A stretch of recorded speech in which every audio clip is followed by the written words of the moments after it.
श्री राम उच्च माध्यमिक विद्यालय की ऑनलाइन क्लासों में हार्दिक स्वागत करता हूं।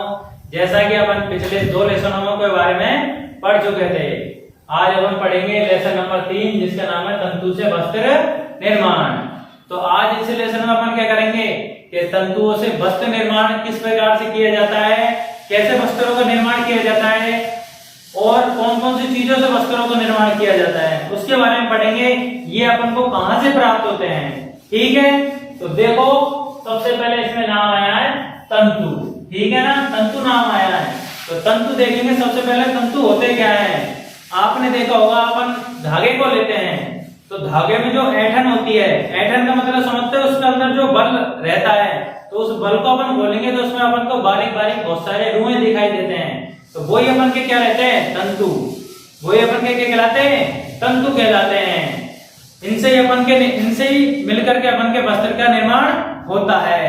अब तंतु तो आपको समझ में आया कि तंतु क्या होते हैं। कोई भी धागा लेंगे अपन, उसमें बारीक बारीक जो रुएं दिखाई देते हैं, अपन धागे में से ऐंठन खोलने के बाद अपन को जो बारीक बारीक रुएं दिखाई देते हैं वही क्या कहलाते हैं अपन के, तंतु, ठीक है। देखो मान लो मैंने ये धागा ले लिया, अब इसके अंदर ये मैं इसके ऐंठन को खोलूंगा, ऐंठन मतलब इसके अंदर जो बल लग रहे हैं उनको खोलूंगा तो अपन देखेंगे इसमें अपन को इस प्रकार से तंतु नजर आएंगे, ठीक है। बारीक बारीक तंतु नजर आएंगे, इस प्रकार से इसमें बहुत सारे तंतु रहते हैं। तो इनको मिलाकर ही क्या है, धागे का निर्माण होता है। अब अपन पढ़ते हैं तंतु के बारे में, ये कितने प्रकार के होते हैं। तो इनको देखो तंतु है अपन के 2 प्रकार के होते हैं। तंतु कितने प्रकार के होते हैं अपन के, 2 प्रकार के होते हैं तंतु। पहला होता है प्राकृतिक तंतु, ठीक है। पहला होता है प्राकृतिक तंतु और दूसरा होता है अपन के संश्लेषित तंतु, ठीक है।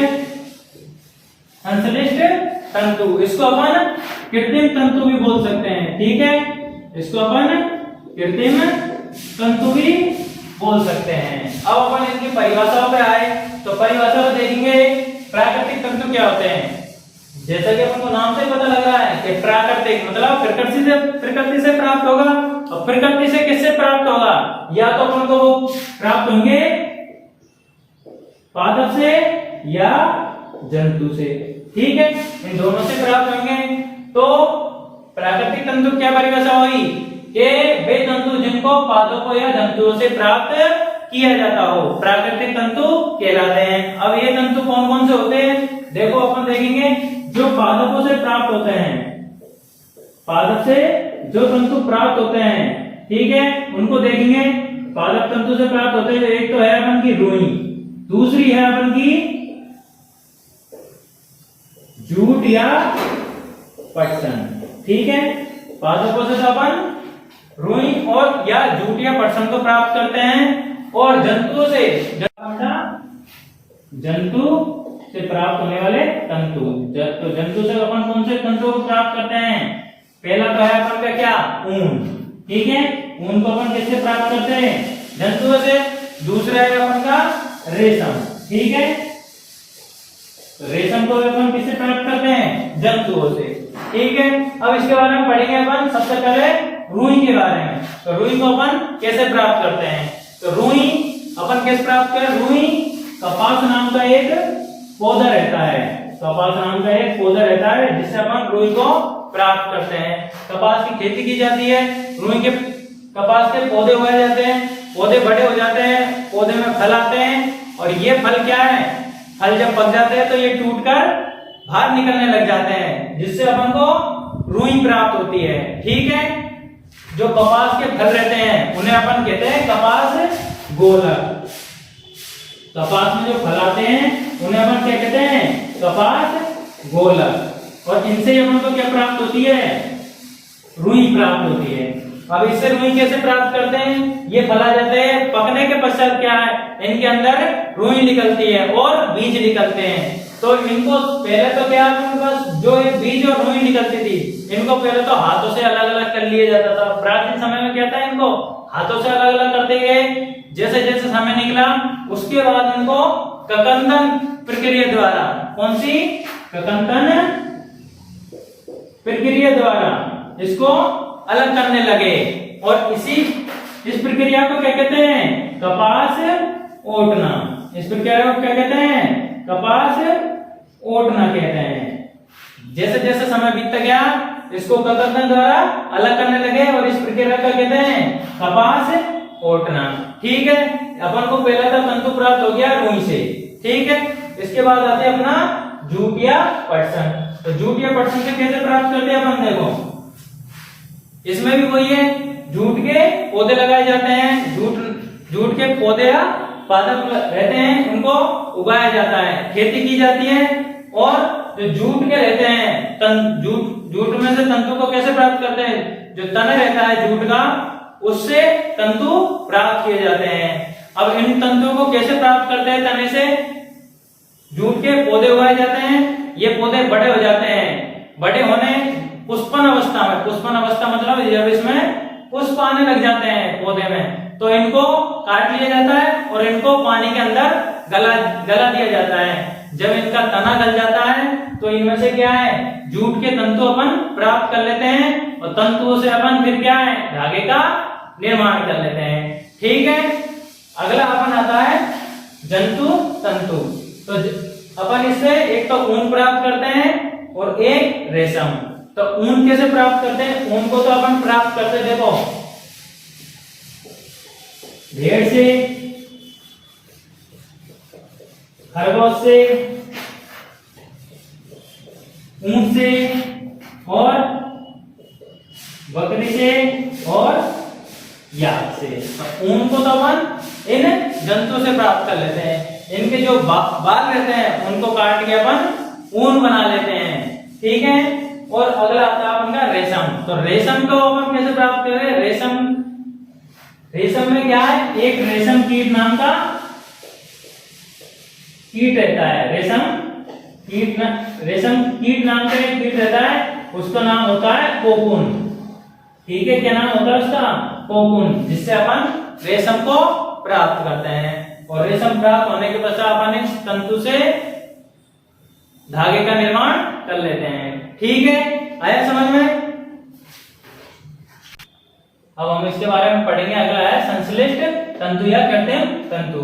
इसकी परिभाषा के बाद बात करें तो संश्लिष्ट कृत्रिम मतलब ये मानव निर्मित होगा। कृत्रिम का मतलब क्या होता है? मानव निर्मित। इसकी परिभाषा क्या है? ऐसे तंतु जिनको पादपों या जंतुओं से प्राप्त नहीं किया जाता, बल्कि रासायनिक पदार्थों द्वारा बनाया जाता है, रसायनों द्वारा बनाया जाता है, कृत्रिम तंतु कहलाते हैं। अब इसके मैं एग्जांपल के बारे में बात करूं तो इसके एग्जांपल होते हैं, देखो नायलॉन, ठीक है, पॉलिएस्टर और एक्रिलिक। कौन कौन से एग्जांपल होते हैं इसके? नायलॉन, पॉलिएस्टर और एक्रिलिक। ठीक है, आइए दोनों समझ में आए आपके? जैसा कि अपन पढ़ रहे थे तंतु से वस्त्र निर्माण। तो तंतु से वस्त्र निर्माण की प्रक्रिया में क्या है? सबसे पहले तो अपन को क्या चाहिए? तंतु प्राप्त होने के बाद अपन तंतु से क्या बनाएंगे? धागा, और धागे से अपन क्या करेंगे? फिर वस्त्र निर्माण। तो अपन को इन चीजों के लिए कौन कौन सी विधि काम में ली जाती है इसके बारे में पढ़ेंगे। अब अपन को तंतु तो अपन को प्राप्त हो गया, और तंतु से अपन क्या बनाएंगे? धागा। ठीक है, तंतु से अपन अब क्या बनाएंगे? धागा। इसके लिए कौन सी विधि काम में ली जाती है? देखो आगे अपन पढ़ेंगे अब कि धागा कैसे बनाएंगे अपन। सबसे पहले तो अपन क्या लेंगे? तंतु ले लेंगे। ठीक है, तंतुओं को क्या करेंगे अपन? फिर कताई की जाती है इनकी। कताई क्या होता है? कताई का अर्थ होता है कि तंतुओं से धागे का निर्माण करना ही क्या कहलाता है? कताई। ठीक है, कताई का अर्थ मतलब आया समझ में? कताई क्या होता है? तंतुओं से धागे का निर्माण ही क्या कहलाता है? कताई। ठीक है, अब अपन तंतुओं से धागे का निर्माण कर लेंगे। किसकी सहायता से? कताई की सहायता से। अपन को धागा बन गया अपन का। तो धागा बनने के पश्चात अपन फिर क्या करेंगे? वस्त्र का निर्माण। ठीक है, ठीक है, अब अपन ने तंतु से तो कताई की सहायता से धागे का निर्माण कर लिया। अब ये धागे कैसे बनाए जाते हैं अपन, इसके लिए अपन के दो युक्ति काम में ली जाती है। पहली युक्ति तो है अपन की हस्त तकुआ, ठीक है, हस्त तकुआ, जिसे अपन क्या बोलते हैं, तकली भी बोलते हैं, ठीक है, जिसे अपन क्या बोलते हैं, तकली। और दूसरा अपन के काम में लिया जाता है चरखा, ठीक है, क्या काम में लिया जाता है, चरखा। इन दोनों के द्वारा अपन कताई की सहायता से धागे का निर्माण करता है। चरखा, चरखा तो नाम सुन रखा होगा आपने, जो वो ये वही है जो गांधी जी चलाया करते हैं ना, चरखा, देखा भी होगा आपने। तो जब हमारा देश आजाद नहीं हुआ था तो उससे पहले क्या है, अपन विदेशी वस्त्रों को पहनते थे। तो विदेशी वस्त्रों का बहिष्कार करने के लिए सरकार ने क्या है, खादी को बढ़ावा देने के लिए 1956 में एक संगठन का निर्माण किया, जिसे खादी एवं ग्रामोद्योग आयोग कहते हैं। इसमें बहुत बड़े पैमाने पर खादी का निर्माण किया जाने लगा, ठीक है। अब अपन ने तंतु से धागे के निर्माण कर लिया, अब धागे से अपन पढ़ेंगे वस्त्र का निर्माण। तो वस्त्र का निर्माण कैसे करते हैं, वस्त्र का निर्माण करने के लिए अपन के दो विधि काम में ली जाती है। पहली विधि है बुनाई और दूसरी विधि है बंधाई। तो इसमें अपन पहली विधि के बारे में पढ़ेंगे, बुनाई। तो बुनाई विधि में क्या है, अपन के दो प्रकार से काम में ली जाती है बुनाई विधि। जब अपन बुनाई विधि दो प्रकार से काम में ली जाती है अपन के, पहली है निटिंग और दूसरी है वीविंग, ठीक है। अब ये दोनों विधियों में क्या अंतर है, सबसे पहले अपन ले लेते हैं निटिंग में क्या किया जाता है, वस्त्र के एक सेट को लेकर बुनाई की जाती है। वस्त्र के एक सेट को लेकर अपन क्या करते हैं, बुनाई करते हैं। किससे, एक सेट से लेके, ठीक है, धागे के एक सेट को लेकर बुनाई की जाती है। जैसा कि आपने देखा होगा स्वेटर में धागे का एक सेट लिया जाता है और उससे बुनाई की जाती है। बाई चांस अगर उसमें से स्वेटर में से एक धागा निकाल ले तो वो पूरा निकलता चल जाता है, पूरा वस्त्र खराब हो जाता है। जबकि वीविंग में क्या होता है, वीविंग में अपन बुनाई करते हैं, वीविंग में बुनाई करते हैं। तो इसमें क्या होता है, धागे के दो सेट लिए जाते हैं। वीविंग में क्या होता है, धागे के दो सेट लिए जाते हैं और बुनाई कर वस्त्र का निर्माण किया जाता है। तो अपन देखेंगे धागे रहते हैं अपन के, तो उनमें से धागा खींचता है तो वो धागा एक तरफ से निकलता है, दोनों तरफ से नहीं निकलता, वस्त्र पूरा नहीं खराब होता है। तो ये फर्क होता है अपन का निटिंग और वीविंग में, ठीक है। निटिंग में क्या होता है, धागे के एक सेट को लेकर बुनाई की जाती है और वीविंग में क्या होता है, धागे के दो सेटों को लेकर बुनाई की जाती है ना। अब अपन के वीविंग में क्या है, वीविंग में बुनाई कैसे की जाती है, करघों से। क्या किससे की जाती है, करघों से। और ये करके कैसे है, हस्तचलित, ये करके कैसे रहते हैं, हस्तचलित, ठीक है, या फिर रहते हैं विद्युत चलित।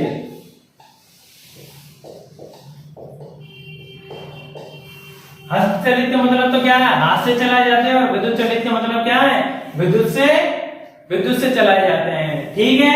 आया समझ में। अगर अपन पढ़ेंगे वस्त्र सामग्री का इतिहास, तो वस्त्र अपन देखेंगे कि प्राचीन काल में अपन के वस्त्र चलते थे क्या, नहीं चलते थे। तो प्राचीन काल में अपन क्या काम में लेते थे, पेड़ पौधे, पत्तियों की छाल, बड़े पत्ते और जंतुओं की चमड़ी। इसके पश्चात कृषि समुदाय का विकास हुआ, तो घास टहनियों को बुनकर क्या है, चटाई टोकरी बनाई जाने लगी और लताओं और ऊन की ऐंठन, मतलब लता और ऊन में बल देकर लंबी लड़ियां बनाई जाने लगी और इन लंबी लड़ियों को बुनकर वस्त्र तैयार किए जाने लगे। फिर बाद में क्या हुआ, एक प्राकृतिक तंतु होता है फ्लेक्स पादप, जो एक प्राकृतिक तंतु है, और ये तंतु प्राचीन मिस्र में वस्त्र निर्माण के काम आने लगा। वस्त्र निर्माण किन से होने लगा प्राचीन मिस्र में, रुई और फ्लेक्स की कृषि से। ये कहां पर किए जाने लगा, नील नदी के तटवर्ती क्षेत्रों मतलब नील नदी के आसपास के क्षेत्रों में। फिर इसके पश्चात क्या हुआ कि सुई का आविष्कार हुआ। सुई का आविष्कार हुआ तो इससे अपन क्या करने लगे, कपड़ों की सिलाई। और कपड़ों की सिलाई होने लग गई तो फिर अपन के क्या है, विभिन्न प्रकार के अपन वस्त्र बनाने लगे। जैसा आप देखते हो कि अपन विभिन्न प्रकार के वस्त्र बनाते हैं। सर्दी में अलग पहनते हैं स्वेटर, मफलर वगैरह, टोपे। गर्मी में अलग पहनते हैं अपन के पैंट, जींस। तो सभी अपन के वस्त्र है, विभिन्न प्रकार के वस्त्र है। लेडीज अलग वस्त्र पहनती है और जेंट्स अलग पहनते हैं। ठीक है बच्चों, अगर आपको वीडियो अच्छा लगा हो तो वीडियो को लाइक करें, चैनल को सब्सक्राइब करें और चैनल के बगल में बेल आइकन को दबाएं, जिससे आपको अगले वीडियो की नोटिफिकेशन प्राप्त हो। और अगर आपको इसमें कोई दिक्कत आई हो वीडियो में तो आप हमें कमेंट करके जरूर बताएं।